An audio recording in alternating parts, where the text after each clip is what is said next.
नमस्कार, आपण पाहताय महर्षी डिजिटल न्यूज. संपूर्ण राज्याचे लक्ष लागून राहिलेल्या सोलापूर विधान परिषदेसाठी उद्या मतदान पार पडते. महाविकास आघाडीकडून खासदार धैर्यशील मोहिते पाटील यांनी एकट्याने किल्ला लढवला. त्यांचे उमेदवार असलेले वसंतदादा देशमुख यांनीही त्यांना मोलाची साथ देत सोलापूर जिल्हा पिंजून काढला. उद्या मतदान होते. 16 मतापासून सुरू झालेला प्रवास, जसं खासदार धैर्यशील मोहिते पाटील यांनी सांगितलं, कुठंपर्यंत नेऊन पोचलाय आपण त्यांच्याकडूनच जाणून घेऊया.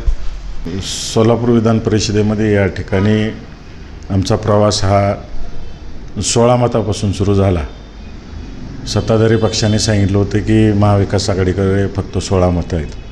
त्या 16 मतातनं सुरू केलेला प्रवास निश्चितच आमचा आता विजयापर्यंत येऊन पोचलेला आहे.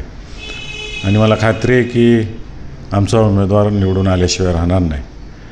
आणि 16 मताची एवढी दहशत सत्ताधारी पक्षांनी घेतलेली आहे की 4-4 वेळा त्यांनी त्यांच्या मतदारांना बोलवून त्यांना मतदान करा म्हणून सांगितलं. आणि आज एवढी हातबलतेला येऊन ते पोचलेले आहेत की दबाव आणण्याचा प्रयत्न सगळ्या मतदारांवर चाललेला आहे. आणि मतदारांना त्या ठिकाणी सांगितलं जाते, आम्ही पेपरच्या माध्यमातून ह्या गोष्टी ऐकल्या किंवा मतदारांनी आमच्या कानावरती घातल्या की तुम्ही तुमच्या मतावरती आमचा वॉच आहे, आम्हाला कळणार आहे कुठं मतदान केले. म्हणजे असं जे आदर्श निवडणूक आचारसंहितेचं भंग करण्याच्या दृष्टिकोनातून दहशत पसरवली जाते. आणि मतदारांमध्ये एक भीतीचं वातावरण आहे. माझं आव्हान राहील सगळ्या मतदारांना या सोलापूर जिल्ह्यातल्या, तुम्ही सुज्ञ आहात आणि या सोलापूर जिल्ह्याने कायम पुरोगामी विचार मनामध्ये ठेवलेला आहे. आणि सोलापूर जिल्ह्याच्या विकासासाठी निश्चितच आपण सर्वजण वसंतदादांना प्रचंड बहुमताने निवडून देणार आहात. एवढं प्रचंड बहुमत असताना देखील त्यांचे उमेदवार लपवून ठेवले जात आहेत, आमिषे दाखवले जात आहेत.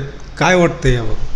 मला हेच कळत नाही की 16 मतांची दहशत एवढी ह्या लोकांनी काय घेतलेली आहे. अगदी ट्रिपला नेण्यापर्यंत यांची मजल गेलेली आहे.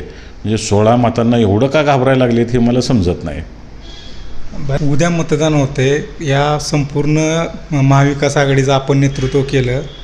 काय भावना आहे? काय रिलॅक्स दिसत आहे तुम्ही? मी पूर्णतः निवांत आहे, आनंदी आहे.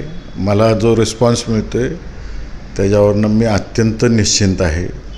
तुम्ही माझ्याकडची परिस्थिती बघा आणि समोरची परिस्थिती बघा, ह्यातच फरक कळून येतो आहे. कोणाला टेन्शन आहे आणि कोणाला टेन्शन नाही.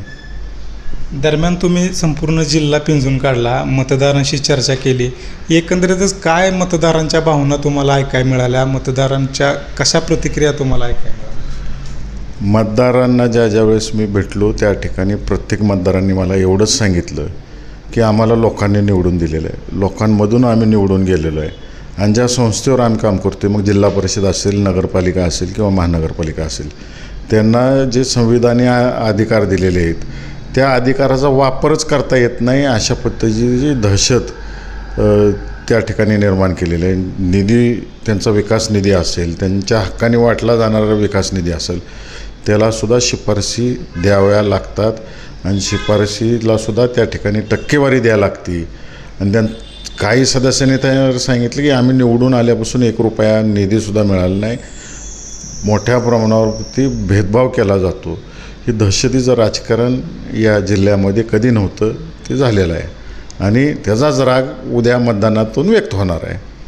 पालकमंत्री वारंवार अप्रत्यक्ष भीती दाखवत होते, मला समजणार आहे कोण मतदान करते.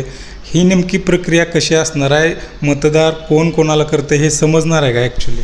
हे कसल्याही परिस्थितीत समजू शकत नाही.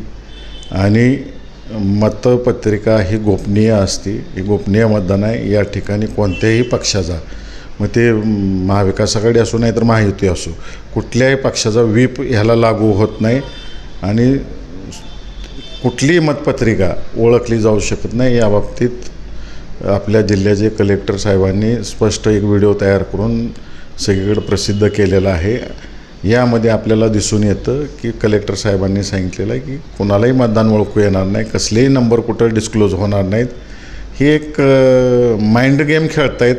दबाव आणण्याचा, स्वतःच्या मतदारांवर विश्वास न दाखवण्याची एक प्रक्रिया आहे.